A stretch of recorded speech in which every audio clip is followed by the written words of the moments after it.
Irmãos, vamos ler, como informamos pela manhã, no Evangelho de João, capítulo 6, será o nosso texto. Nós não vamos dar sequência hoje ao texto de Corinto. Nós vamos então trabalhar o João capítulo 6, aproveitando as comemorações, né?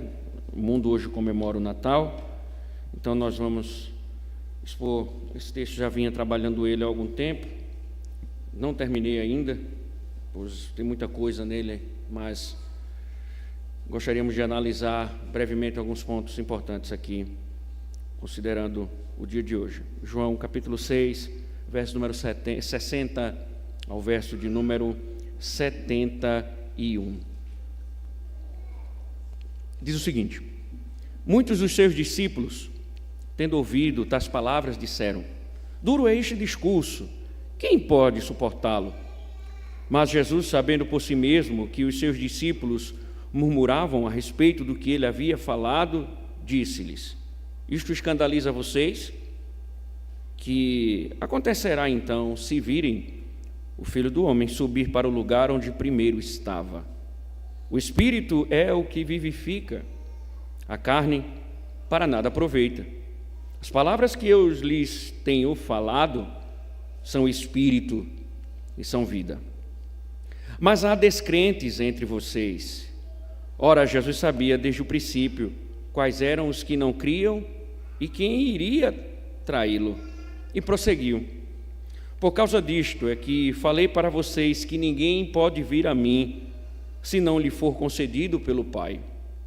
Diante disso, muitos dos seus discípulos o abandonaram e já não andavam com ele.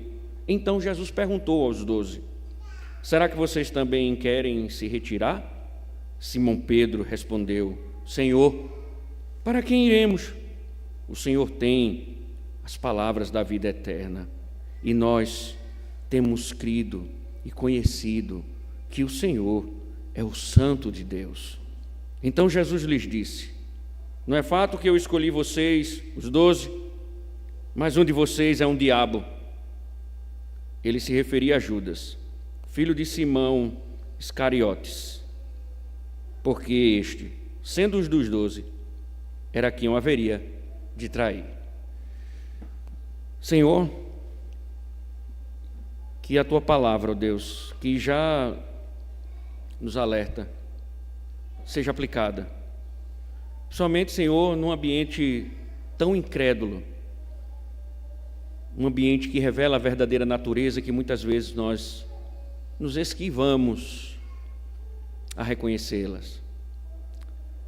Ó Deus, fala ao Teu povo. Fala-nos, Senhor, em nome de Cristo.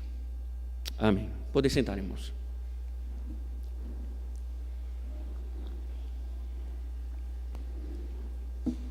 Na sinfonia anual, o Natal desponta como uma melodia encantadora, talvez a mais sublime no calendário de nossas vidas. As cores natalinas, elas dançam em harmonia, entrelaçando-se como notas musicais, criando uma composição irresistível aos olhos e ouvidos.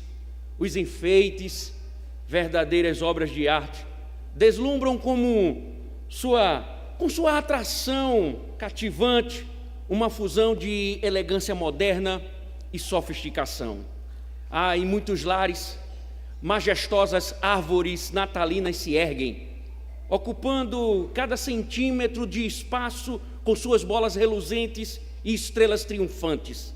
Ali, um espetáculo de luzes brilha, embalando a promessa de presentes prontos para desencadear a efusão de alegria nas faces radiantes das crianças. E em meio a esse cenário encantado, o Papai Noel, em suas diversas formas, seja esculpido em gesso, entalhado em madeira, modelado em cerâmica, ou até personificado em figura humana, mantém sua presença ilustre. Mas a culinária natalina, exuberante em sua diversidade, perus e galinhas recheadas, tortas e bolos que se desdobram em camadas de sabor, doces que derretem corações, churrascos que exalam apetites devastadores. Nada se equipara à festividade do Natal, um banquete para os sentidos, onde cada elemento é uma nota de alegria, um prelúdio que ressoa encantando, cativando o mais seco dos seres humanos. E o menino? Ele que não passa de uma sombra na presença do velho sábio, envolto em presentes cativantes, não detém a verdadeira importância. O menino será capaz de saciar a fome ou irradiar um brilho verdadeiramente radiante. Ele, insiste-se, não pode transcender a insignificância. Mero ator em um palco de encantamento religioso, uma peça fugaz no teatro da adoração. Assim, o espetáculo das luzes cintilantes e os banquetes festivos tornam-se entorpecentes, proporcionando um alívio efêmero, mas ocultando astutamente a verdadeira condição do homem. Por trás da cortina brilhante, a negação sutil do sentido genuíno do Natal revela-se, perdida em meio aos adereços reluzentes de uma festa. Na verdade, irmãos, o Natal para alguns desvela-se como um festim, um ritual meticulosamente urdido para saciar os deleites e prazeres terrenos. E quem em meio a tanta orgia deseja escutar as palavras do menino? A festa apenas subsiste em virtude de sua presença. Se ao menos esse infante falasse, pronunciasse suas verdades, quem restaria incólume? É mais seguro manter o menino em silêncio, pois se ele abrisse a boca, desmantelaria a hipocrisia reluzente. Então, libertemo-nos da hipocrisia, da religiosidade e escutemos atentos. Já percorreste as páginas do Evangelho de João? Esta narrativa busca demonstrar que Jesus, ele é o cumprimento de todas as promessas do Antigo Testamento. Claro, não era apenas um infante nascido, era o ilustre protagonista que deixaria uma marca indelével na história humana.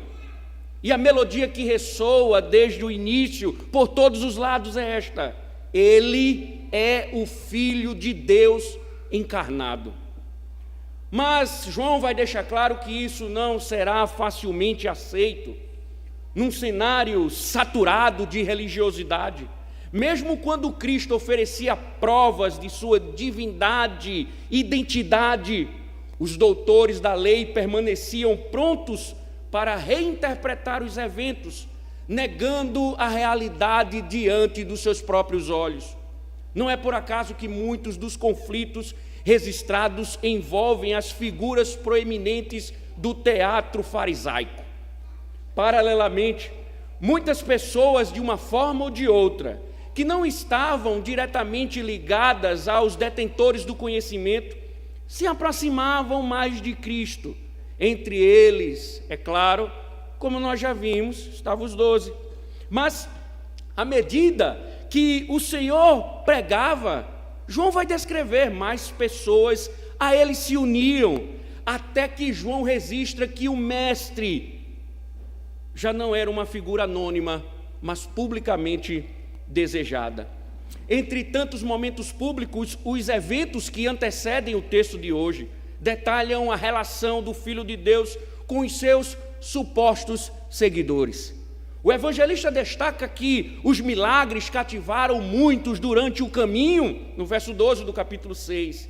E para coroar, o Messias saciou a fome de todos, multiplicando o alimento que era escasso. Em seguida, de forma fantástica, milagrosa, caminhou sobre as águas diante dos olhos dos discípulos. Não há dúvida, pelo que João vai registrando, Jesus é de fato o Filho prometido. Até então, irmãos, tudo parecia bem. Cristo operava milagres, caminhava sobre o mar e o número de discípulos só crescia. Mas o menino abriu a boca e começou a revelar coisas surpreendentes. Eu sou o pão da vida, e quem vem a mim não terá fome nem sede. Ele ainda acrescenta: eu sou o enviado de Deus. Foi aí que as coisas complicaram. A murmuração se espalhou e as discussões teológicas se intensificaram, e ficou claro que muitos desses discípulos eram meros religiosos, vazios de significado. Depois de tantos embates, o desfecho aqui: muitos foram embora. Na verdade, irmãos, eles admiravam um Cristo que eles mesmos pintaram, um Cristo calado, negando o verdadeiro significado, negando o que ele de fato representava e representa. Eles só queriam o espetáculo das cores, brilhos, saciar a fome, mas os verdadeiros discípulos não dependiam do espetáculo. Para eles, as palavras de vida eterna eram a verdadeira festa para a alma. Eles, os 12 ou os 11, entenderam de fato qual era o verdadeiro significado de Natal, o que é que o Cristo representava. E o meu desejo, irmãos, é que vocês entendam também. Então vamos para o Evangelho de João, voltar novamente ao texto e ver alguns detalhes interessantes aqui desse texto, porque João sutilmente ele já nos conduz para os resultados do debate que vinha acontecendo desde o capítulo 5, que se estende pelo capítulo 6. Veja o verso de número 60.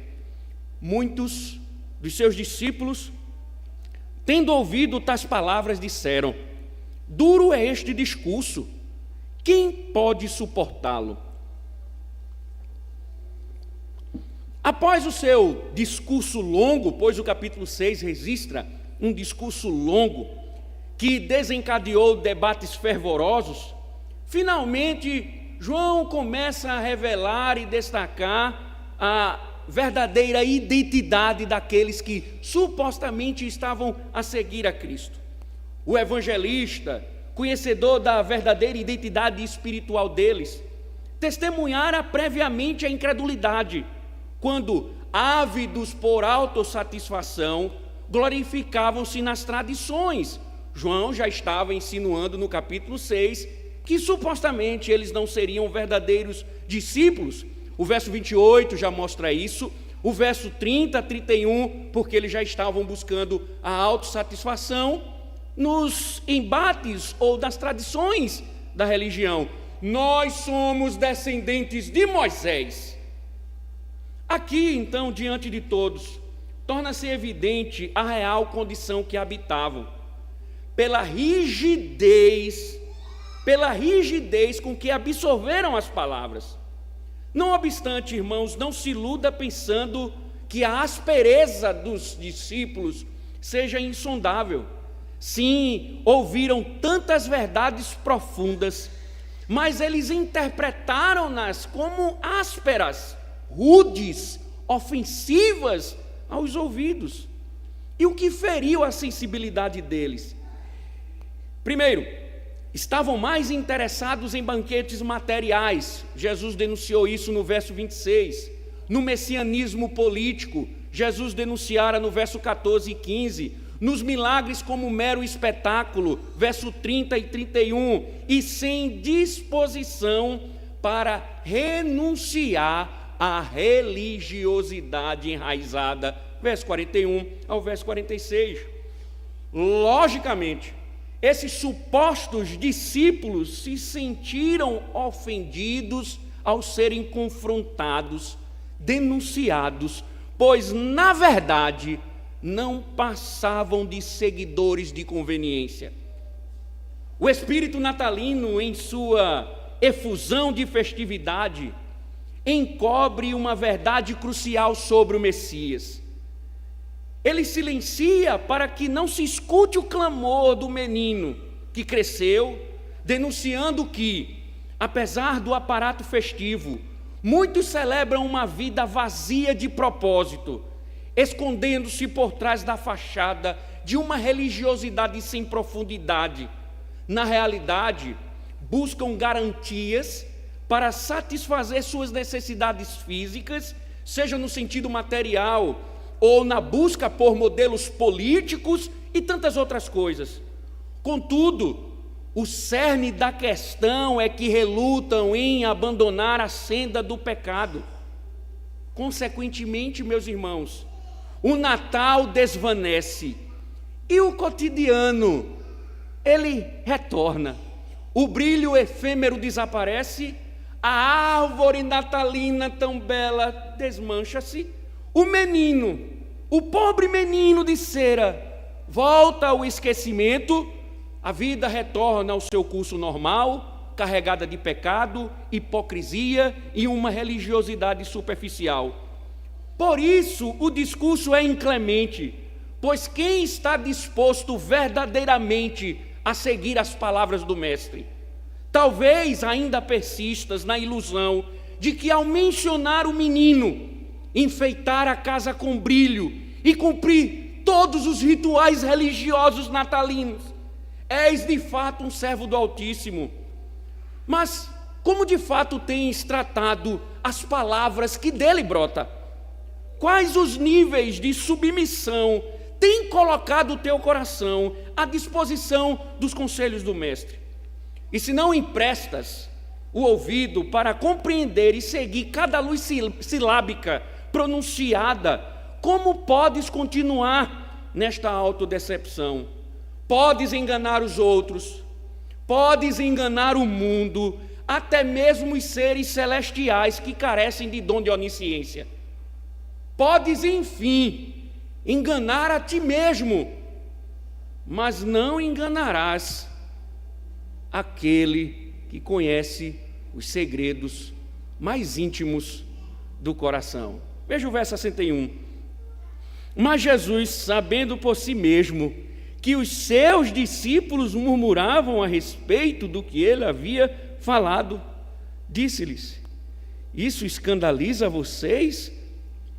Aquele segredo do coração tão profundo que a voz hesitava em expressar e a consciência relutava em reconhecer. Talvez, irmãos, sejam e permaneçam desconhecidos por muito tempo e de muitos. Contudo, o que João está dizendo, para os sentidos do Mestre, tudo está plenamente revelado. Por isso que enquanto os discípulos se retorciam diante da firmeza do discurso, suas murmurações insatisfeitas eram barulhentas no silêncio.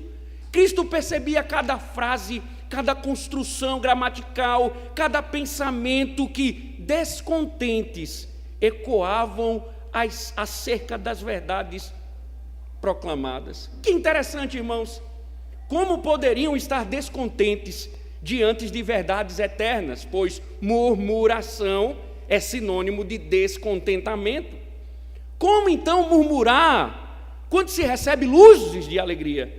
Jesus generoso oferecia pão, água, vida eterna, e ainda assim, como poderiam sentir desagrado? Entendam, irmãos, não buscavam a essência de Cristo, mas o que temporariamente pudessem usufruir. Queriam o imediato, o aqui e o agora, o passageiro, o findável, não o que transcendem na vida. É comum, irmãos, discursos espirituais ofendem, enquanto o materialismo encanta. Os céus parecem distantes quando a espera é pelo tangível. Assim, uma pregação genuína dói, pois cutuca, bate, machuca a ferida que verdadeiramente corrói a alma perdida. Pessoas espiritualmente natalinas são inimigas da verdade. Elas preferem um Cristo silenciado, no máximo estampado nas paredes, mas mudo, que ele fique mudo pelo orgulho do pecado. Quantas festas natalinas não terminariam antes da meia-noite, se em cada casa as verdades de Deus fossem proferidas? muitos não seriam invadidos pelo ódio se ouvissem sobre o destino tão devastador que lhes aguarda. Mas, se tais homens não aceitam, o mestre pouco se importa. E longe de melhorar sua imagem abalada diante dos seus supostos discípulos, ele intensifica mais a situação. Veja o verso de número 62. Que acontecerá então se virem o Filho do Homem subir para o lugar onde primeiro estava? Veja, se vocês se escandalizaram, diz ele, a ouvir as verdades tão maravilhosas, o que farão quando me virem voltar ao meu Pai? Que Cristo audacioso! Era um momento de acalmar os ânimos, mas ele lança mais lenha na fogueira. Se o discurso de ódio já promoveu discórdia, agora, com essas palavras do Senhor, eles ficariam mais irados. Como assim, eles devem ter pensado? Como pode este cara estar afirmando que retornará ao céu? Que loucura! Nós vimos esse cara crescer, esse menino, nós vimos crescer, filho de pobres, e agora diz que os céus lhe aguardam. Só que não há, irmãos, nenhuma insanidade nisso. Na verdade, eles não conseguiam novamente discernir o verdadeiro significado. Eles estavam ali com os olhos a contemplar a revelação do céu, mas não conseguiam enxergar além do pervertido coração. Viam um homem, um libertador político, talvez um curandeiro, mas não percebiam que ali estava a vida eterna encarnada. A redenção da humanidade estava diante dos olhos deles. Veja o verso 63. O Espírito é o que vivifica, a carne para nada aproveita. As palavras que eu lhes tenho falado são espírito e são vida. Observe, irmãos, a contradição desvenda a cegueira completa. Aterrorizados, ofendidíssimos com o que escutavam. Entretanto, Jesus está dizendo: as minhas palavras emanam vida.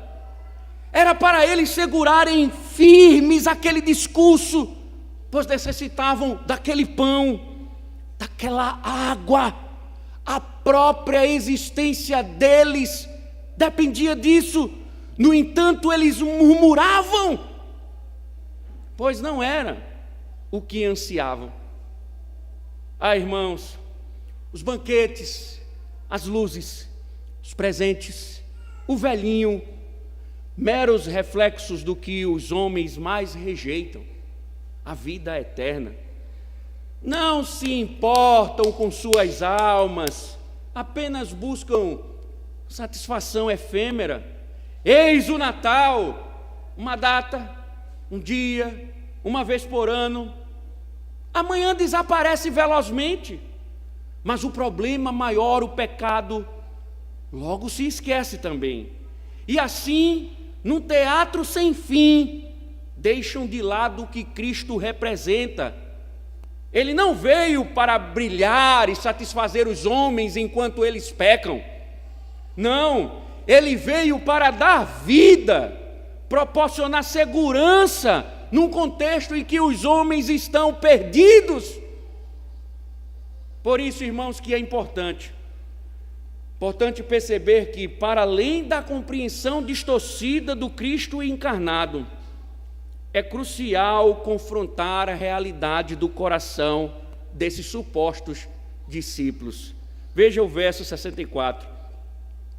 Mas há descrentes entre vocês. Ora, Jesus sabia desde o princípio quais eram os que não criam e quem iria traí-los. Curioso, não é, irmãos? eram seguidores, testemunharam os mais sublimes milagres, escutaram palavras de vida, mas a incredulidade era a verdadeira condição de suas existências. Agora a razão para tanta letargia está clara. Eles eram incapazes de compreender a espiritualidade de cada sílaba proferida, de cada ação realizada. Mesmo vestindo uma roupagem de religiosidade, eles caminhavam cegos, sedentos, enganando, porque eles lá estavam, enganando até os verdadeiros discípulos. Mas João deixa claro, Jesus sabia que eram descrentes. Eles estavam na multidão, mas Jesus sabia quem era cada um deles. Deixa eu te dizer, caso não recordes, um descrente, a expressão grega usada, é alguém que não ama a Deus, que trilha o caminho segundo os desígnios do próprio coração, que faz do seu ego o seu Deus supremo. Entretanto, irmãos, observe que ironia fascinante, eles estavam ali, aqueles que não amavam a Deus, estavam entre os discípulos de Cristo, vendo, ouvindo, vivenciando em tempo real aquilo que muitos ansiavam, mas eles eram ímpios, incrédulos. Isso não deveria suscitar em ti uma reflexão profunda sobre tua real condição? De que adianta tanto esplendor, tantas luzes, quando tua alma se opõe ativamente às palavras do Mestre? Crês que tua hipocrisia poderá salvá-lo? Até quando engranarás os outros e a ti mesmo com essa religiosidade superficial? Não há engano possível, pois até Judas, já predestinado, já tinha o coração desvendado. Vá para o verso 70 e 71, veja, então Jesus lhes disse, não é fato que eu escolhi vocês, os 12, mas um de vocês é um diabo. Ele se referia a Judas, filho de Simão Iscariotes, porque este, sendo um dos 12, era quem o haveria de trair. Incrédulos, traidores, ainda que estejam em meio à multidão, não passam de falsificações do diabo. E como falamos pela manhã, assim como as ovelhas conhecem a voz do pastor, o pastor também conhece a voz de suas ovelhas.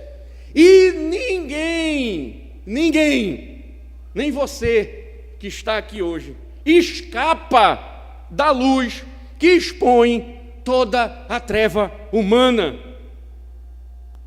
Mas uma coisa precisamos indagar, irmãos: por que permaneciam incrédulos?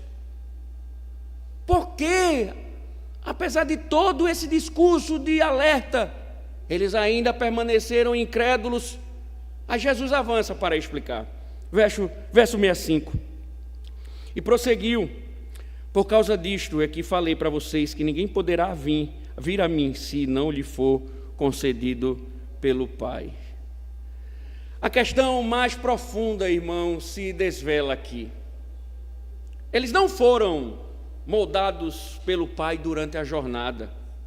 Isso quer dizer que a vida espiritual não é um fruto natural da ação humana, mas antes de tudo, uma intervenção de Deus no coração do homem. Se o Deus Pai não conceder essa graça, quem resistirá à desgraça do pecado? Refletes sobre isso? Não adianta proferir preces, lembrar-se de Cristo no Natal, se não buscas em Deus a vida eterna. Somente Ele pode proporcionar, infundir vida, dissipar as trevas espirituais e, por fim, a uma vida religiosamente vazia. Somente Ele pode desfazer o que mais careces, a desgraça do pecado. Talvez tua casa hoje brilhe, esteja arrumada, decorada para receber visitas logo mais. Mas e o tabernáculo da tua alma, sombrio e caído? Quando convidarás Cristo para ser Senhor de tua vida? Quando? Optas pelo espetáculo terreno, enquanto tua alma está em trevas? Vives a amar os espetáculos do mundo, as datas religiosamente preparadas para satisfazer a tua carnalidade, e te esqueces que tua alma está apodrecendo em trevas? Preocupa-te tanto com a ceia, mas menosprezas a condição frágil de tua alma? Clama ao Pai, que Ele te concede vida. Clama a Deus para que Ele te conceda a vida. Busque a Deus para que Ele de fato lhe dê esta vida, vida plena, vida abundante. Ou seguirás o exemplo desses discípulos? Veja o verso 66. Diante disso, muitos dos seus discípulos o abandonaram e já não andavam com ele. O texto está dizendo assim, literalmente: eles partiram, regressaram ao que haviam deixado para trás. Deixa eu te explicar. Não se trata apenas de uma vida cotidiana, mas eles voltaram, regressaram para viver com a mesma mentalidade de antes, com o mesmo modo de viver, sem qualquer intenção, o texto grego diz, de retornar a Cristo. Foi um abandono definitivo. Ora, o que farás após ouvir isso? Voltarás a viver da mesma maneira, trilhando os mesmos caminhos? Restará a ti apenas a desgraça eterna. Arderás perpetualmente se retornares apressadamente, sem considerar tua alma. Não haverá mais saída, e tua alma sedenta clamará pelo pão, mas permanecerá esfomeada. Gritarás, e não haverá ouvido a ouvir. Correrás num labirinto preso, eternamente sem saída, pois enquanto Cristo nesta vida te falava, dele murmuravas, buscando outros caminhos.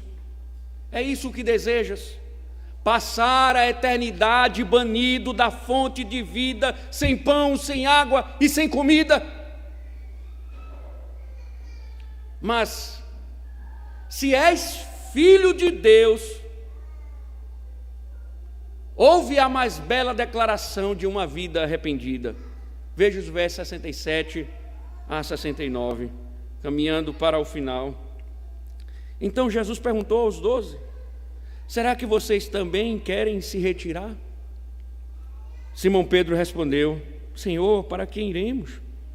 O Senhor tem as palavras da vida eterna, e nós temos crido e conhecido que o Senhor é o Santo de Deus. Coisa linda, irmãos, esse texto. Jesus indaga com gravidade: vocês vão seguir? Vocês seguirão o mesmo caminho dos incrédulos? Vocês seguirão o mesmo caminho dos incrédulos? Voltarão à vida de antes, mesmo após testemunharem a revelação dos céus? Vocês voltarão ao mesmo caminho, mesmo depois de ouvirem todas as palavras de vida eterna? Simão Pedro disse: como, Senhor? Para onde iremos? É interessante, irmãos, porque aqueles falsos discípulos, eles retornaram à vida anterior, satisfeitos com o que tinham. Contudo, isso traz consigo uma verdade crucial: mais cedo ou mais tarde, por causa da religiosidade do coração, eles irão procurar alguém para seguir. Geralmente ídolos que sejam de madeira, cera, gesso, riquezas. E são ídolos que não exigem nada, não cobram nada. Por isso é mais fácil segui-los. O discípulo autêntico, no entanto, reconhece que não há outro a seguir. Cristo é suficiente. A razão é simples. Só Ele detém as palavras de vida eterna. Nas encruzilhadas da fé, a escolha é entre o caminho dos incrédulos e a jornada celestial revelada pelos céus. Pedro então enfatiza que o discurso de Cristo, que foi rejeitado pelos falsos discípulos, que foi entendido como rude, discurso de ódio, não era, no mínimo, uma exibição de poder, de oratória, de artimanha religiosa. Mesmo sendo palavras duras, elas produziam vida. No coração de Pedro brotou vida. O verdadeiro discípulo vê a eternidade nascer em seu próprio coração. Na busca por líderes, lembre-se, Cristo não é apenas uma opção, Ele é a única fonte de vida eterna. Claro. E você acredita que encontrará vida em outro lugar? Você insiste que terá graça tratando ou traçando o seu próprio caminho? Será que você vai encontrar essa vida pelos caminhos carnais que você mesmo trilha? Urgentemente, ouça estas palavras, pois Pedro disse: são vida, são do Santo de Deus, da promessa celestial. Entenda, elas não prometem confortos humanos, mas a vida eterna que tua alma tanto precisa. Palavras ásperas podem dispersar corações incrédulos, mas para um genuíno discípulo, a verdade de Deus são sementes que florescem em vida eterna.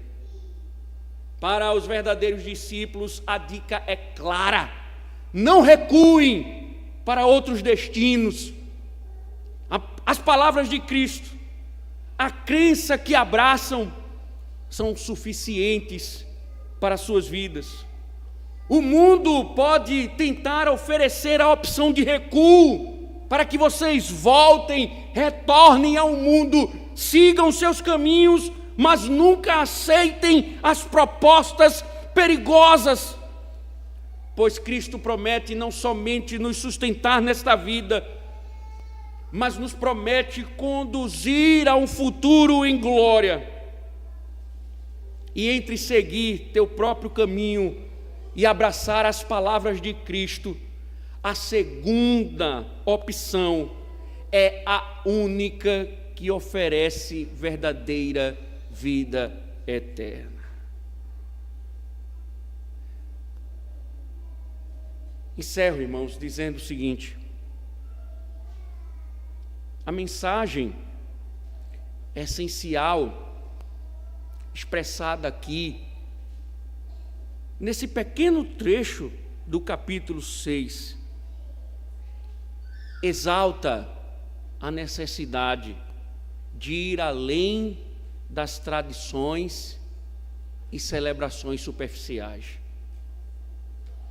Aponta para a importância de compreender a verdadeira essência do que significa o nascer de Cristo, ou a essência do Natal, que transcende as festividades materiais e destaca não o fervor da nossa carnalidade, não a busca por saciar os nossos apetites, mas a necessidade que o homem tem de buscar a vida eterna.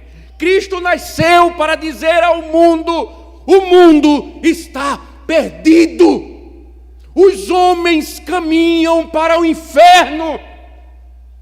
e não para massagear o ego de abutres pecaminosos. É dizendo ao homem: vocês carecem de redenção, vocês carecem de graça, que o destino de vocês é aterrorizador.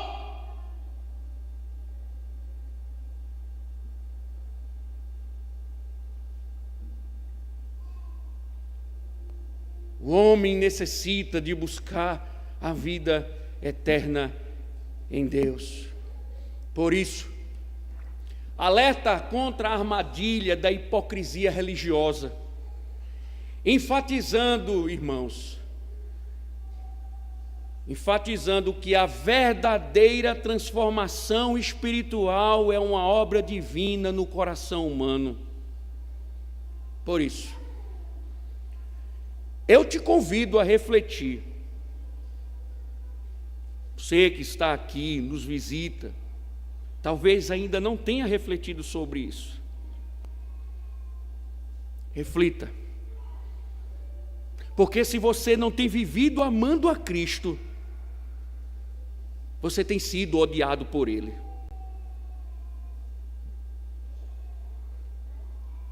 E Ele sabe sua falsa religiosidade. Por isso te convido a refletir sobre a cegueira espiritual, destacando que a incredulidade, ela persistirá se não buscar genuinamente a graça de Deus. Por isso digo: arrependa-se da sua religiosidade, arrependa-se de sua vida, e deixe com que a vida eterna em você venha habitar. Convide os céus a iluminarem a escuridão da sua alma. Largue esses aparatos religiosos e ouça as palavras de vida eterna. Tenha consciência disso, para que você faça uma decisão consciente de que você deve seguir o caminho de Cristo, priorizando sempre a busca pela verdadeira fonte de vida. Amém. Obrigado, Senhor, pela Tua palavra. Obrigado pela Tua voz, Senhor, pelos Teus mandamentos, as verdades que nos cercam. Obrigado pelo Teu favor, Senhor, sobre nós. Livra-nos de corações incrédulos. Livra-nos, Senhor, de, por causa da nossa incredulidade, abandonarmos os Teus caminhos, abandonarmos Tuas palavras, Senhor. Que a Tua palavra possa também falar àqueles que Te abandonaram, que estão seguindo outros deuses, outros caminhos, e que o Senhor possa trazê-los, ó Deus, para o Teu rebanho genuíno, em nome de Cristo. Amém. Vamos cantar, irmãos, em resposta à voz do Senhor. Louvemos a Ele. Fiquemos de pé.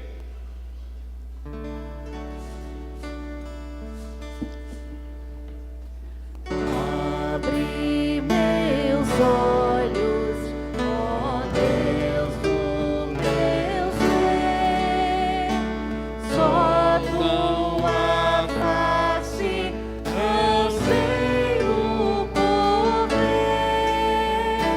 Ao contemplar-te, o Espírito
Amém. Poder sentar, irmãos. Como já fora informado pela manhã, nós já tivemos hoje o batismo infantil da nossa pequena irmãzinha Noemi, e hoje nós também teremos o batismo do filho da aliança do nosso irmão Bruno, e nós queremos convidar o irmão Bruno e a irmã Marielle para que eles venham aqui à frente e tragam a pequena ovelha do rebanho do Senhor para este momento do sacramento.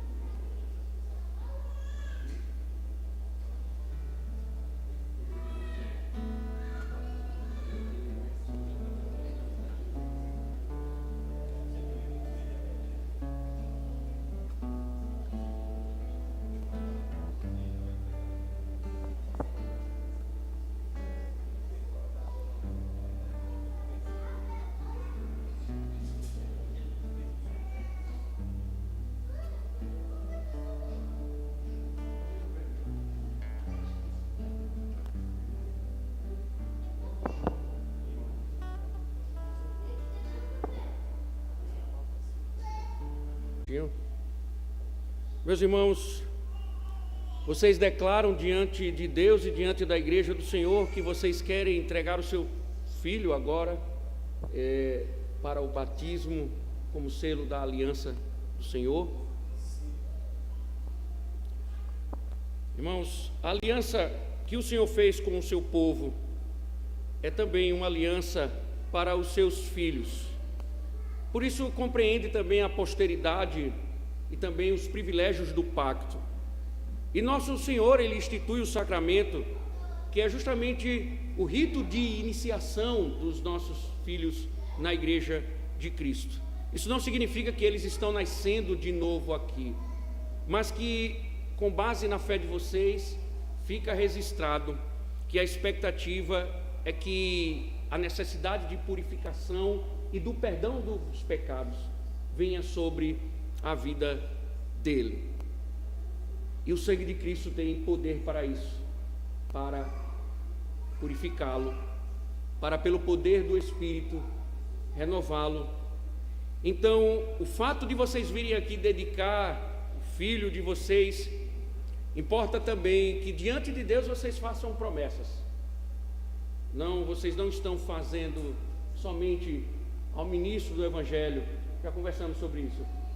Vocês não estão fazendo somente à igreja de Cristo, vocês estão fazendo diante do Senhor, diante da noiva dele.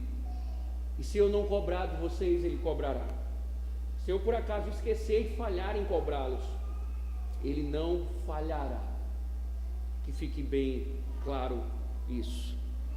Então, já que vocês decidem batizá-lo, eu vou fazer algumas perguntas e vocês respondam as perguntas com sinceridade. Vocês prometem que, se Deus for servido conservar a vida desta criança até a idade própria, vocês educarão na crença do Pai, do Filho e do Espírito Santo, e em nossa santa religião, como é ensinada nas Escrituras do Antigo e Novo Testamento? Sim. Promete encaminhá-las pelas santas veredas da cruz, vocês servirem de exemplo para esse rapaz aqui e lutar, se esforçar para livrá-los das más companhias, dos maus exemplos, ensinar a ele a Bíblia, trazê-lo convosco à igreja assiduamente, ensiná-las a adorar ao Senhor com reverência, como nós falamos pela manhã. Uma coisa é trazê-lo à igreja, outra coisa é ensiná-lo a adorar, é mostrar que esse ambiente é um ambiente santo, que Deus está presente, que Ele não pode fazer tudo o que Ele quer, que Ele não é Senhor deste lugar. O Senhor deste lugar é o Senhor nosso Deus. E vocês também, com reverência, farão com que ele estime os irmãos e os demais membros desta igreja. Sim. Vocês prometem orar com ele, por ele, Sim. dar-lhes instrução, educá-lo, criá-lo na disciplina. É tão bonitinho, né? Mas é um pecadorzinho em potencial. Vocês prometem discipliná-lo e corrigi-lo diante do Senhor? Sim. Para mim é dizer não.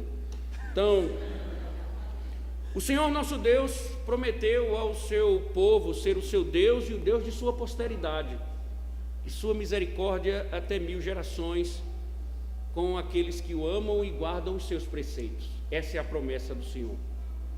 Que esta promessa sejam para vós motivo de consolação e ao mesmo tempo incentivo para levá-los em oração ao Altíssimo, para que vocês busquem a graça do Senhor para andarem nos preceitos de Deus e cumprirem tudo o que vocês juraram. Lembrem-se, se eu não cobrar de vocês, acaso eu esqueça, o Senhor cobrará.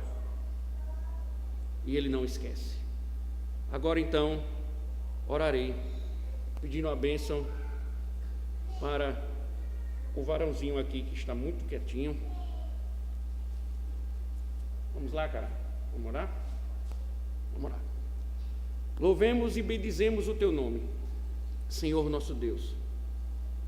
Pedimos que o Senhor venha abençoar, ó Deus, este pequeno filho da aliança que o Senhor nos presenteou. Tu és o Deus de nossos pais e Tu és o Deus de nossos filhos, Senhor.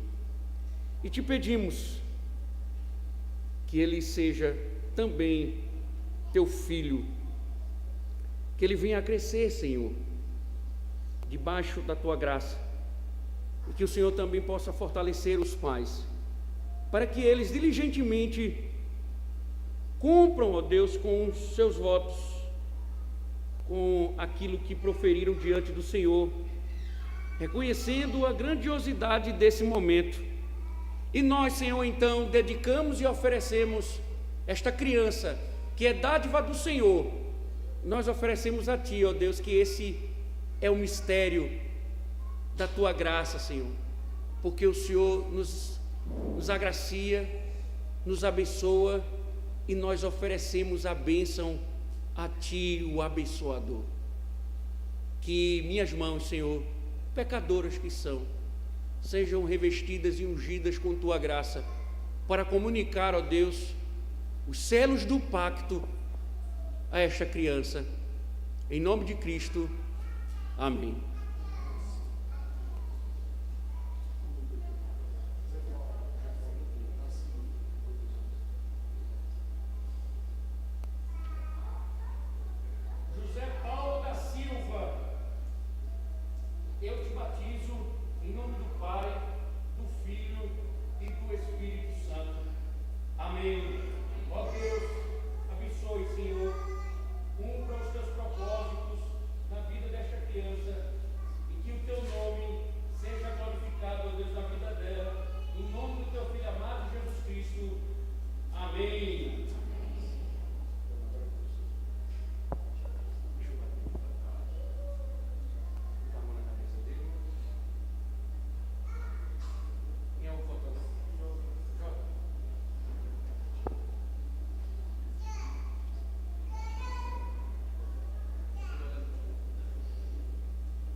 Hoje a noite está cheia.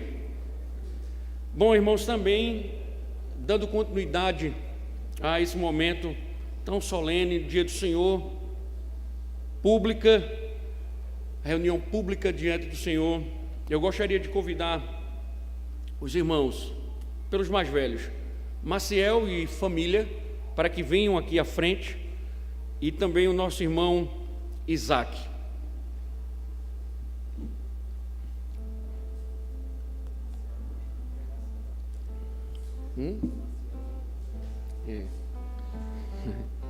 Maciel e congregação, disseram aqui.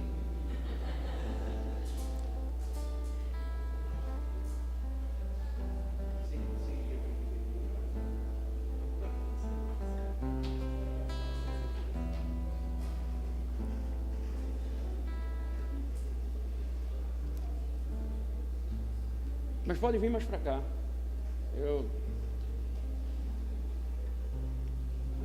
Aí tá bom. Muito perto não que você, né? Irmãos, nós louvamos ao Senhor porque neste dia, 24 de dezembro, o dia do Senhor, nossos irmãos manifestaram o desejo de fazerem parte da nossa comunidade oficialmente. O irmão Maciel, ele vem por transferência da igreja presbiteriana que fica ali em Alecrim, Natal, né? Ele com sua família. Para quem não sabe, ele está morando aqui no povoado Cruz, né? Isso, e expressou o seu desejo de congregar conosco. Foi solicitado a transferência e a transferência foi concedida, e nós já fizemos tudo aquilo que foi necessário administrativamente para recebê-lo. Então decidimos que hoje, no dia de hoje, ele seria recebido publicamente. O nosso irmão Isaac, ele é batizado na infância desta igreja e expressou o seu desejo de se tornar membro da igreja, e o conselho o ouviu e aprovou, e marcamos a data de hoje para recebê-lo como membro da igreja. Então, um é recebimento por transferência, o outro é recebimento por profissão de fé pública. Não há necessidade de batismo, porque o batismo é um só, mas há necessidade de confissão pública.